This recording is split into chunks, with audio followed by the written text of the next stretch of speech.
Queen Bigezi, popularly known as Black Queen. I'm a Nollywood actress and a filmmaker. I'm the president and founder of Queen Blessing Foundation and the vice president of Association of Movie Producers Nigeria. This afternoon, I'm so excited because I'm at the palace of the Emir of South. I just finished my meeting. The Emir has accepted to host our event. So it's officially going to be the chief host of the Queen Blessing Foundation Widow Support Program for 2022. So if you'd like to support us, please come on board. Just send me an inbox message. Whichever way you would like to support us would be appreciated. And I want to use this opportunity to talk about an issue I've been treating for the past few days. I've not really had time because I had to come all the way to Kaduna to pay this courtesy visit. But then again, you know, no matter the space I can squeeze, I like to make sure that my community is safe. And this particular problem I'm solving right now is a very dicey one, but it's something that if she follows my advice, it will end up well. Okay, this lady is from Kenya. She contacted me and said to me, she's married to a white man, by the way, and she's been married for 10 years. But they don't have children, not because they can't have children, but because the woman has been having abortions. The reason why is she doesn't want to give birth to a baby for a white man. And I asked her, why did you marry a white man if you don't want to have a baby for him? He said he married a man out of necessity because she needed money. Okay, now the man has built a house for her in Kenya, and the man has really given her money. She has money, she's very comfortable. But and I said, okay, so what's actually the problem? Because you need to get to the point. And she told me that right now she's pregnant, and that what she normally do, each time she's pregnant, she goes to Kenya and removes this pregnancy. But this particular period, because of the COVID restrictions, you know, traveling out of the United States is kind of not so easy for her, and her husband is not even allowing her go to Africa, and that's why she's been depressed. So what she's been doing is to swallow different kinds of pills to see if the child will be removed or if she can just have a miscarriage. But it's like the pregnancy is already 3 months and the miscarriage is not forthcoming, and she doesn't know what to do, so she's depressed, which is why she contacted me, because according to her, she has been following me for some years now. And I told her, I said, I would like to be honest to you, I'm not a hypocrite, and I don't paint things, I call a spade the name. Number one, a white man is a human being. You cannot go and marry a man and say you don't want to have a child for that man because he's white or because he's whatever color, and you are eating his money, you're spending his money. In your mind, you might think that you are hurting the man. You might think that you are using the man. In the real sense, you are using yourself. The reason why is because a woman, it gets to a particular stage, you will not produce egg anymore. And then even if you go for IVF, they even use somebody's egg for you. Your body might be too hot to even accept the egg. And then you probably never have a child in your whole life. At the end of the day, who is losing? It's you. You marry a man, you've spent 10 years with this man, you've had 4 abortions, and you're pregnant again. God has given you another chance to correct your mistake, and you have been busy drinking different kinds of things. If that abortion does not go on the way you want it, that child might be born an imbecile, and you might be lucky, God will forgive you, and you will still give birth to a normal child, even with all the concoctions you have drank.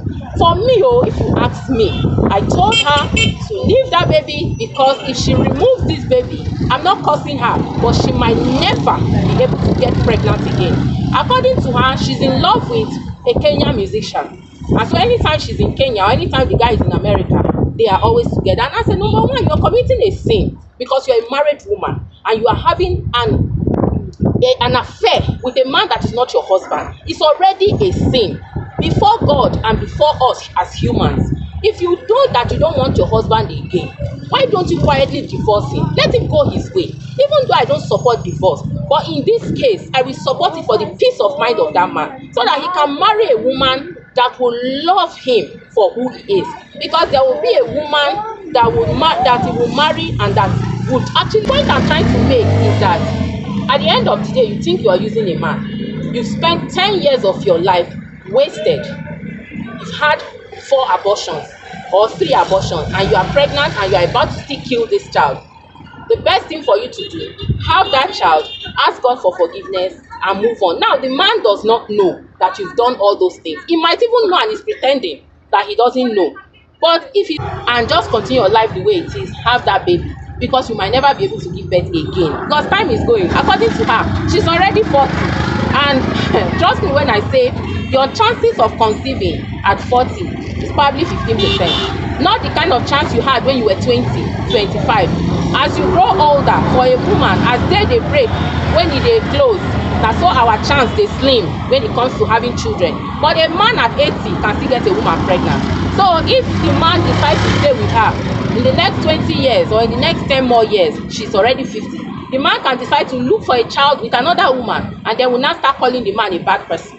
So for me, I think that God has given her another chance to rectify her mistake, and the best thing would be that she forgets about that her Kenyan musician and focus on her husband and give birth to this baby, or quietly leaves the man to face his life and she follows her Kenyan musician. But one thing I've told her is that if a man pulls you out of a marriage, he will never marry you, because the man will believe that you would also leave him for another man that is either handsome or more richer than him. So if he pulls you out of a marriage successfully, he will just keep you as a side chick for life. You will never marry or marry somebody else. Is that the kind of life you want for yourself? When you already have a husband, God created us equal. What is white, what is black? We are all the same. You cannot say you are marrying somebody because of his money. I mean, why? That is witchcraft. So I've told her to correct her mistake. And if you think that the advice I gave her was good, drop a comment. And if you think that you have more things to tell her, more advice to give her, please drop your comment. She's following me. She's going to read it. But like I always tell people, this is my community. I don't accept insult. Don't insult her. It's her life.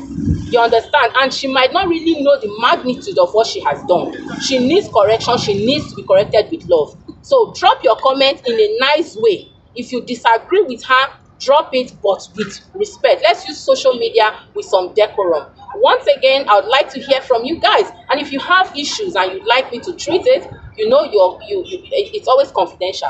I don't bring out your identity, because for me, it is that I'm so happy that people can be vulnerable around me and still know that I will not judge them. I don't judge. I only tell you what I think in my own opinion. And I don't know it all. I'm learning from you. You're learning from me. Once again, I love you so much.